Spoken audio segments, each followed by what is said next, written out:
We've laughed about what we called everything. We were talking earlier, and I mentioned about Robinson's Hill.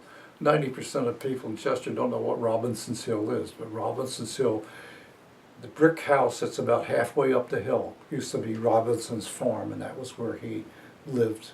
And the peach orchards went from there up, and from there down was Parks's fruit farms and whatnot. But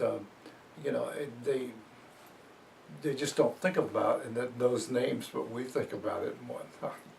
So in that neighborhood by Parks's, there's the Henry Cooper house. Yes, And recently, a young couple bought the house, right. and they've uncovered all these bricks because they put the floor. It was all brick. Even the attic floor was all brick, and it affected the structure of the house. Right. So You're talking about the Cooper house itself? the Henry Cooper house, yeah. Right. Well, that mansion, according to what I understood from history, when the general built that house, all the bricks for that house were manufactured somewheres off of Cooper Lane, and I don't know where, because that used to go all through there. That was all one place. But I worked in that building, and the basement floor was brick. The walls went up, and they were 18 inches thick. And then when they got to the first floor, they were a foot thick. And then when they got to the second floor, they were 6 inches thick. And when they got to the top floor, they were only 4 inches thick. So you had, the buildings grew. The beams were all hand cut, whipsawed beams. And they were, every foot was like a full, almost 3-inch wide by 8 or 10-inch or 12-inch beam, depending on where you were in the floor. And all the moldings all through the whole building were like 5 stages.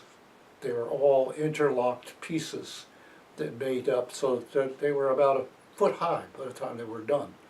But when I put the bathroom in on the second floor for them, my instructions were I couldn't take the walls down, I couldn't take the moldings off, I could only take the baseboards up. So I took the baseboards up, which gave me a foot almost to work through, and then I could do all my drilling and whatnot through there. But you had to do some real engineering to make, like I say, because as you drilled to get a vent to go up through it or a pipe to go down, whichever way, you had to remember the difference can add or subtract depending which way you're going to make sure that it stayed stuck. But I put the bathroom in, and we joked about it because in the middle of the bathroom was a huge window in the center of the building. And she said, "That's all right, we'll put a drape across it. We are not going to change any of." She was very fastidious about it. They weren't going to change any of the way the house was constructed. And actually, they had a fire there because there used to be a main stairway, went up, rode around, and went back through. And it was a fireplace, 2 fireplaces actually, one here and one here. The whole, that wing on that far side were actually 2 rooms, but it was with a big archway. And there was a fireplace here and a fireplace there. And this building, the ceilings were all big moldings that came out probably a foot or more, all rolled up. And then in the center of each room was a circle where they went around and around and around, and made a design to the center of each room and whatnot. On the other side was what became their kitchen and a bedroom, and there was a back, the servants' entrance was over that way, which was just a narrow stairway, and that went all the way up to the attic. And the floor of the attic was wood, but in one portion of it was like a squared off, about the size of this office, that was the slaves' quarters, and that's where they were. But the attic floor was finished, so that they could walk around, and I assume the slaves, that's where they lived. But there was no heat up there, but all the other rooms pretty much had fireplaces and whatnot. But it really was a unique building, the way they built it and whatnot. So somebody did some real designing when they put it together and whatnot. But I guess it's pretty much the same now.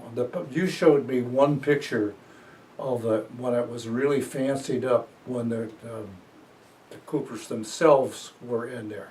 But then it was set idle for a long time, and then a fella bought it, and it was modernized to a certain thing, and it built a garage. It's still there, that's out just one floor. But apparently in your pictures, that shows that as being some kind of a fancy room. They must have taken that off. Then the roof originally had a gable roof in the center, and we had a hurricane when the the last owners had it, and they said, no, we're not going to put another roof like that. So they did away with that there, because it used to come up, and it was pretty wide in there. But when I put the bathroom in, I was instructed I couldn't put a vent pipe straight through the roof. I had to go out through the side of the building, because they weren't going to have a hole in the roof that would cause a big problem because of this, after this whole front section blew off and whatnot.